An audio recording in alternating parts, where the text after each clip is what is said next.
भगवान विष्णु के परम भक्त सदना कसाई की बहुत समय पहले की बात है। किसी गांव में सदना नाम का एक कसाई रहता था। वो बहुत ईमानदार था।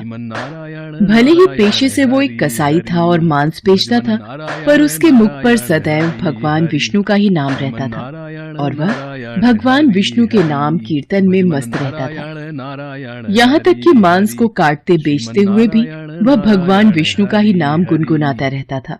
भजमन नारायण नारायण हरि हरि, श्रीमन नारायण नारायण हरि हरि। भैया जरा 2 किलो मांस तोल देना। अभी देता हूँ भैया। जय श्री हरि, जय श्री हरि। कैसा कसाई है? मांस बेचता है और भगवान का नाम जपता है। तुम आज देख रहे हो, मैं तो कई वर्षों से इस कसाई को भगवान का नाम जपते हुए मांस बेचते हुए देख रहा हूँ। इस कसाई के मुख पर तो सदैव विष्णु भगवान का ही नाम रहता है। लोग सदना के बारे में यही बातें करते थे। एक दिन सदना अपनी ही धुन में कहीं जा रहा था कि उसके पैर से एक पत्थर टकराया। वह रुक गया। अरे, ये काले रंग का गोल पत्थर कैसा? इसे उठाकर रख लेता हूं। देखने में तो बहुत बढ़िया दिखाई पड़ता है। ये पत्थर मांस तोलने के काम आ जाएगा। आज इसी पत्थर से वजन तोलता हूं। हाँ भैया, कितना मांस देना है? 1 किलो तोल दो भैया। इसका मतलब ये पत्थर 1 किलो वजन का है। भैया जरा 2.5 किलो मांस देना। अरे ये क्या, ये पत्थर 2.5 किलो वजन का कैसे हो गया? एक बार 5 किलो रखकर देखता हूं। ये कैसे हो सकता है? ये पत्थर कोई साधारण पत्थर नहीं है। ये तो कोई जादुई पत्थर है। जितना वजन तोलना होता है, ये पत्थर उतने वजन का ही हो जाता है। धीरे धीरे ये बात फैलने लगी कि सदना कसाई के पास वजन करने वाला पत्थर है। वो जितना चाहता है पत्थर उतना ही तौल देता है। किसी को 1 किलो मांस देना होता तो तराजू में उस पत्थर को एक तरफ डालने पर दूसरी ओर 1 किलो का मांस ही तुलता। अगर किसी को 2 किलो चाहिए हो तो वह पत्थर 2 किलो के भार जितना भारी हो जाता। इस चमत्कार के कारण उसके यहाँ लोगों की भीड़ जुटने लगी। भीड़ जुटने के साथ ही सदना की दुकान की बिक्री बढ़ गई। मुझे तो लगता है ये किसी जादूगर का पत्थर रास्ते में कहीं गिर गया होगा और ये मुझे मिल गया। इस जादुई पत्थर के आ जाने से मेरी बिक्री और बढ़ गई है। जय श्री हरि, जय श्री हरि। एक दिन सदना की बात उस गांव के पंडित तक भी पहुंची।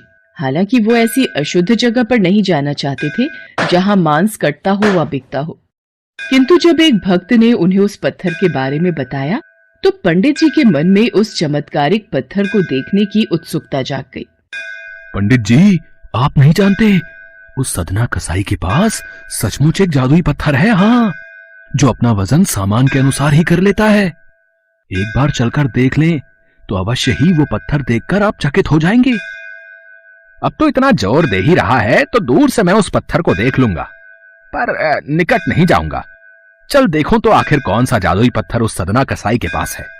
भक्त की बात सुनकर पंडित जी उसके साथ सदना की दुकान के पास पहुंचे और दूर से खड़े होकर सदना कसाई को मीट तौलते देखने लगे। उन्होंने देखा कि कैसे वह पत्थर हर प्रकार के वजन को बराबर तौल रहा था। वो ध्यान से उस पत्थर पर दूर से नजरें गड़ाए रहे। अचानक पंडित जी के शरीर के रोएं खड़े हो गए। ये कैसे हो सकता है? ये पत्थर तो मुझे इस कसाई के पास जाकर बात करनी ही होगी। अब पंडित जी, आप और मुझ कसाई की दुकान पर मैं आश्चर्यचकित हूं। आइए, कृपा करके यहां बैठिए। मैं आपकी क्या सेवा कर सकता हूं? सदना, तुम्हारे इस चमत्कारिक पत्थर को देखने के लिए ही मैं तुम्हारी दुकान पर आया हूं।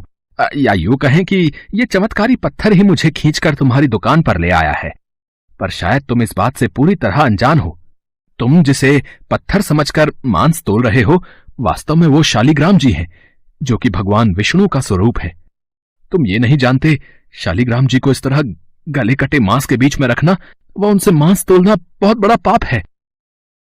भगवान विष्णु का पत्थर शालिग्राम?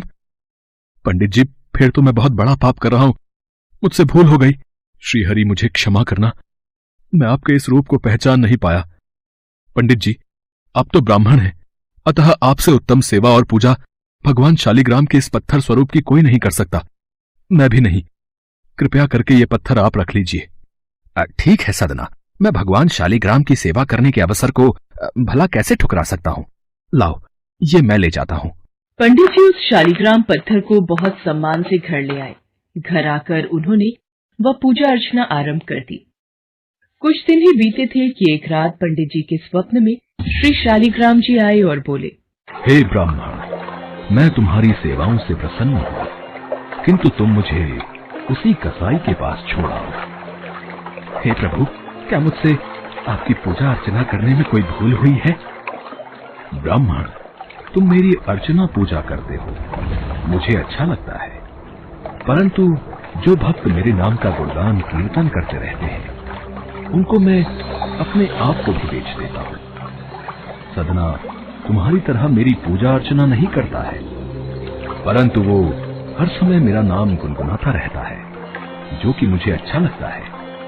इसीलिए तो मैं उसके पास गया था, और जो भी मेरा नाम सुबह शाम जपता है, मैं तो उसी के अधीन हो जाता हूँ।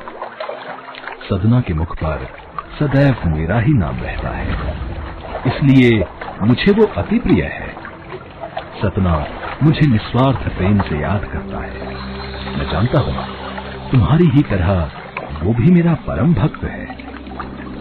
ठीक है प्रभु, जैसी आपकी आज्ञा, मैं कल ही आपका ये स्वरूप उस कसाई को सौंप आऊंगा। पंडित जी अगले दिन ही सदना कसाई के पास गए। वह उनको प्रणाम करके सारी बात बताई। सदना, तुम महान हो।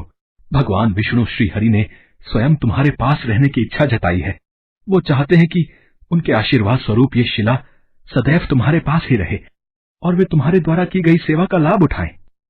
सच पंडित जी, प्रभु श्री हरि ने ऐसा कहा। वो मुझ कसाई के पास रहना चाहते हैं। यदि प्रभु मेरे पास इस दुकान पर, जहां मैं मांस बेचता हूं, रह सकते हैं, तो मैं क्यों उनके लिए अपना सर्वस्व छोड़कर उनकी भक्ति में नहीं लग सकता? मैं अब से मांस नहीं बेचूंगा।